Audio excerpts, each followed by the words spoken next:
Welcome to the DHITV with Ahmed Anush. I am Ahmed Anush.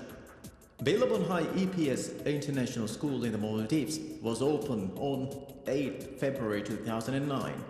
It was the first international school that was opened in Malé City, the capital of Maldives. It offers education to students from grade 1 to 12, beginning from primary to the completion of secondary IGCSE and A levels. My guest today is the Senior Principal of Billabong High EPS International School, Dinesh Bakshi.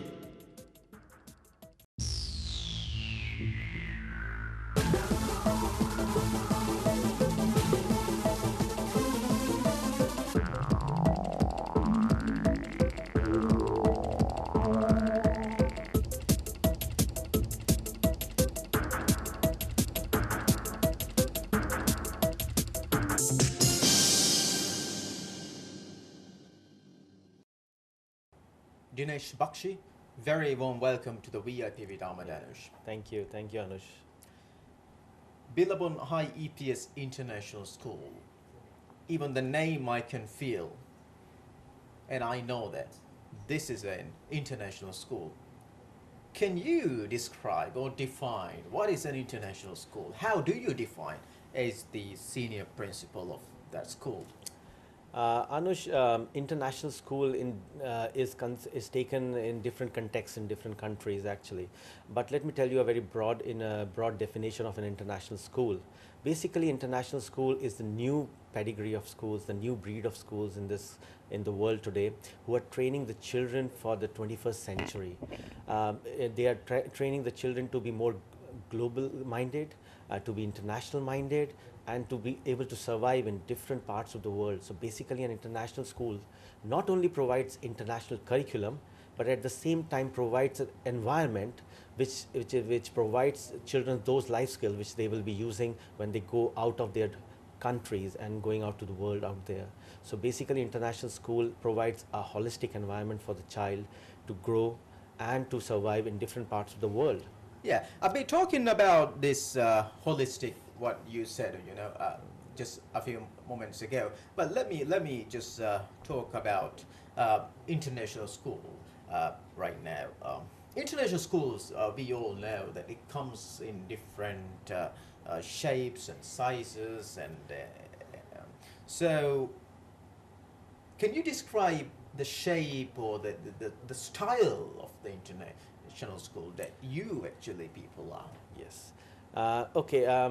Obviously, we are a very unique kind of a institution in Maldives, and we obviously we are providing an international curriculum, but at the same time, our thrust is also on enhancing the skills for the children for our students, and so that when they go out to the world, they can meet the challenges in the international context. And now, for those skills to develop, we are providing so many different kind of activities in the school, the environment through which these skills are developed. Obviously, we have teachers from different parts of the world, and we have a very large component of European teachers working with us from different parts, like from Turkey, from America, from UK, from Sri Lanka, from India, and even from South Africa. Many teachers had worked with us earlier. So we have a very cultural mix which we provide to our students, and when they go out and when they pass out and go to universities in different parts of the world, they are easy to survive. They are easy to intermingle with the different cultures. So they learn the value, how to respect other cultures, and they learn the values from different cultures also, which obviously will make them more global citizens and make them successful in their lives. Today, all international schools are all the more relevant in today's society. The globalization has increased so much. I'm from India. I worked in Indonesia. I worked in Maldives. I worked in India. So people are moving around. My students will be going around and working in different parts of the world. Yeah, you just said a few moments ago about your school that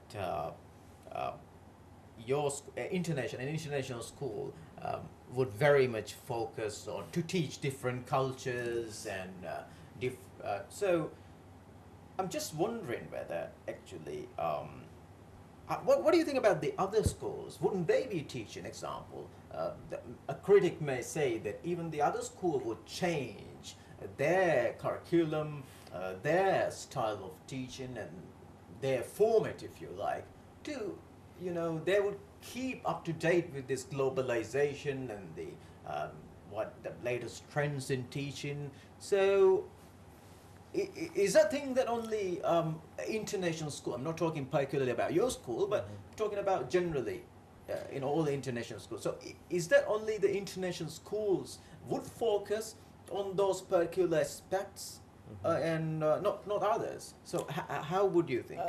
Actually, to be very frank, international school is not somebody's property. Many schools are becoming globalized in their attitude and in the way they deal with children now, and it is seeping into the traditional education world also gradually and slowly.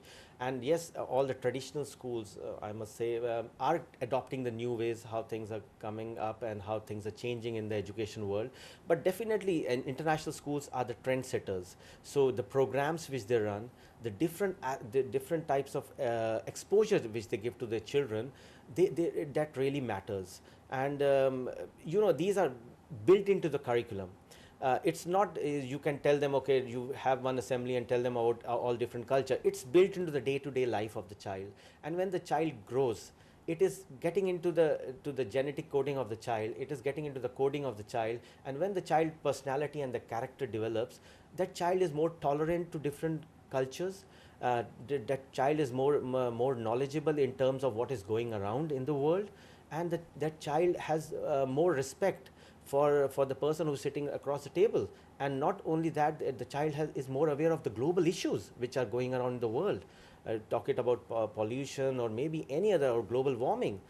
So these are all other aspects which we are incorporating in our curriculum gradually and slowly. Yeah, Billabong High EPS International School was opened on 8th February 2009. You actually your school was the first international school that was opened in this capital city. Yes. Capital of the Republic of Maldives, Malé City. So, how do you feel about that? Obviously, I think it was a major landmark in the education world in Maldives, education. Coming up with the Billabong coming in, obviously we have created a different generation of children, students who are really more multi-talented, who can think beyond academics also. And for them, okay, getting good grades is a must, but apart from that, there are other aspects also, and other qualities which they have been which they have developed, and obviously today they thank us for that. So we have created a lot of avenues and opportunities for our children which were not there earlier in different schools, and we are still doing it. Like what? We are actually running a very successful eco school project, an environmental awareness program in our schools, and every day we are thinking about new ways of imbibing those values in our children. And not only that, we have introduced the Duke of Edinburgh's award, which is again a multi-skilled. It's an award which appreciates children's talent in different avenues, not only in academics. So that is also another aspect which we have added. Apart from that, there are other activities which we are doing in the day-to-day life of the children, in the day-to-day curriculum, and those are adding values. We are organizing a lot of international field trips for our children also.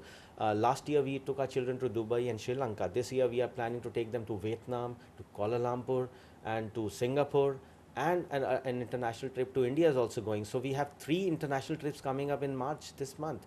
So obviously when they travel, they go around, they learn a lot. How actually students get selected for those special trips?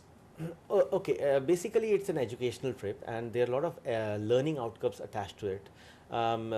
Children will be visiting factories, they will be visiting different factories, they will be looking into different historical aspects of what has happened in Vietnam War, for example. Usually these are subject-based field trips, and children who have an interest in going for those particular subjects, so basically we are encouraging them to come and go in for these kind of field trips. So the Kuala Lumpur and the Vietnam trip which is going is actually focusing on history, because history is a very important component in the IGCSE history Yeah. curriculum. Yeah, you offer education to students from grade 1 to 12. Yes. That is begin primary from primary to the completion of secondary IGCSE and A levels, and you've got about how many students right now? We have around. Around. We are a small school, and obviously we don't believe in quantity. We more believe in quality. We have around 620 students on the roll at this point of time. Yeah, and let's talk about the primary education. Yeah. Primary education, it's very important in a child's life. How actually is the curriculum? Can you talk about I that? think our primary curriculum is our strength, and what it is what differentiates us from any other school in Maldives. If you go to seniors classes, obviously most of the schools, almost every school is following the Cambridge curriculum. But in primary, we have our in-house curriculum, which comes from KKEL, that is Kangaroo Kids Education Limited. Now, Kangaroo Kids Education Limited is a very big organization which runs a lot of successful schools in India and other countries. Our curriculum is very hands-on. It is a lot of activity oriented, and children learn by doing things, and rather than just listening to the teacher and chalk and talk. We try to incorporate a lot of hands-on activity for our children. Tell me about the activities that you have got to learn in a very active environment. By doing stuff, by doing things. Tell me about the activities. Learning hands-on activity actually is built into every lesson. We get very scientific lesson plans from our parent organization, and those lesson plans are implemented in the class, and most of the activities are built into the curriculum, into the lesson plans. But apart from that, we also do a lot of hands-on activity to reiterate or reinforce certain concepts. Like I remember grade 5 was learning about the simple profit and loss concept in mathematics. Now this is a very a little difficult concept for a small child to understand profit, loss, and the cost of the goods and all those things. And for that we did a bazaar activity. We set up a small stalls in our hall, and the children set up the stalls, and they did this is the cost I've invested in my stall, and this is I'm selling at this. So they did a kind of a stall, a small shop activity we called it. And we all went there, we bought things from them. At the end of the activity, they were supposed to make a balance sheet, a profit and loss account of it, where how much I have invested and how much I have sold it for, and the difference is known as the profit. So this is a way through which we reiterate or reinforce our concepts. And once a child does these kind of activities, that child will never forget what costing is, what is profit and what is loss, and what is a profit and loss account. Yeah. Another example which was happening recently, which is the MUN, Model United Nations. Now, UN, we all know United Nations has different countries representing it. Now, a very novel way of teaching issues in different country to children is you make a Model United Nation, a United Nation kind of a environment for the children, and allocate them different countries. And tell them, okay, you study, go home, and you prepare certain issues of that particular country, and then we'll have a debate on certain topics. So they are representing countries, and they are talking and listening to different countries. They are talking about different issues. So one child, for example, there are 30 students talking about different countries. A child is getting knowledge about 30 countries. He doesn't need to go and study all these 30 countries. He's just listening, and he's understanding, and then he's presenting his point to the other countries also. So these are ways through which children are actually learning different things, and in an active way. Yeah, let's talk about the secondary education that you provide. Briefly describe about the secondary education. Your IGCSE qualifications for secondary students you've got, right? Tell me about this. Talking about secondary education now, most of the schools in Maldives provide the same curriculum, but how do we differentiate ourselves? That is the main thrust, and that is always our focus, how to differentiate ourselves from other schools. We have focus on academics, definitely, and because that is obviously the society also wants good results for the children. But definitely at the other side is the way we implement it in our schools, that is different. We have teachers have been trained. We have been running different courses for teachers so that their classes are more interactive and hands-on. Though they have to, a child, for example, for O levels and IGCST has to cover a certain level of curriculum and then sit for it after 2 years and sit for a traditional kind of a paper. But still, we try to make it interesting. The teachers go into the classes well prepared for the lessons, and they try to incorporate a lot of activity and technology into it, and that is how children can relate to it. We are using Moodle for senior school now. Moodle is again an online platform to teach the children different concepts and share resources with the students. So basically, classroom is available to the child 24 hours now. You don't have to wait for that 40 minutes to sit in the class and listen to the teacher. So that is one thing we are doing innovative, we are doing different. And apart from that, a lot of activities we have been doing in the school where we are trying to promote these kind of concepts. Like we have the maths Olympiad in senior school, where the maths concept are reiterated and reinforced through a competition kind of a thing. And apart from that, we really do we have a lot of clubs also in the senior school. So literary club, we have newsletters coming up, we have yearbooks coming up. Yearbook is a very novel concept in this country. I think we are the first school who has come up with a proper yearbook last year, and obviously most of the effort was done by the children only. So the idea is we are trying to differentiate from other schools by giving a lot of different avenues and developing the skills of the children. Let's talk about the A levels. Yes. You offer. I mean, can you tell me about the A level studies? Yes, we offered last year A levels, and we have been preparing very nicely for that, and children have been rigorously preparing for it. We are going to sit for our A levels